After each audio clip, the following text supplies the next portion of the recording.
Assalamualaikum warahmatullahi wabarakatuh. Di sini saya akan presentasikan materi tentang evaluasi keamanan sistem informasi.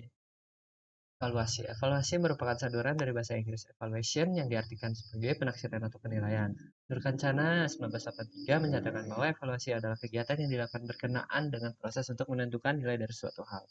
Pentingnya evaluasi dalam keamanan sistem. Pertama, ada lubang keamanan ditemukan hampir setiap hari. Yang kedua, ada kesalahan konfigurasi bisa terjadi. Yang ketiga, ada penambahan perangkat baru yang ada mengubah konfigurasi yang sudah ada. Yang kedua, ada sumber lubang keamanan. Yang terdiri dari salah desain, salah konfigurasi, implementasi yang kurang baik, dan yang terakhir, salah menggunakan program atau sistem. Yang kedua, yang ketiga ada penguji keamanan sistem.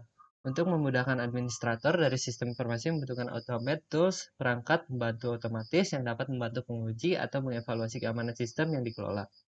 Security testing adalah jenis pengujian perangkat lunak yang dilakukan untuk mengidentifikasi kerentanan serta memastikan bahwa data dan sumber daya sistem di dalamnya sudah terlindungi dengan baik dari para penyusup atau peretas. Pengujian keamanan sistem dilakukan dengan tujuan untuk menemukan semua celah dan kelemahan sistem yang dapat mengakibatkan hilangnya informasi atau reputasi perusahaan.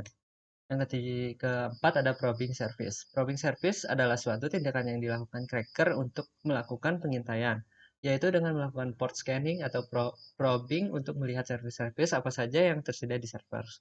Pemilihan service tergantung kepada kebutuhan dan tingkat keamanan yang diinginkan. Sayangnya seringkali sistem yang dibeli atau dirakit menjalankan beberapa service utama sebagai default. Kadang-kadang beberapa service harus dimatikan karena ada kemungkinan dapat dieksploitasi oleh cracker. Untuk itu ada beberapa program yang dapat digunakan untuk melakukan meraba service apa saja yang tersedia. Program ini juga dapat digunakan oleh kriminal untuk melihat service apa saja yang tersedia di sistem yang akan diserang dan berdasarkan data-data yang diperoleh dapat melancarkan serangan. Untuk beberapa service yang berbasis TCP/IP, proses probe dapat dilakukan dengan menggunakan program telnet. Misalnya untuk melihat apakah ada service email dengan menggunakan SMTP digunakan telnet ke port 25. Yang kelima ada penggunaan program penyerang. Yang pertama ada TCP wrapper. TCP wrapper memiliki dua file yang berada di directory yaitu host allow dan host deny. File host allow akan dicek terlebih dahulu sebelum host deny. Contoh penggunaannya adalah sebagai berikut.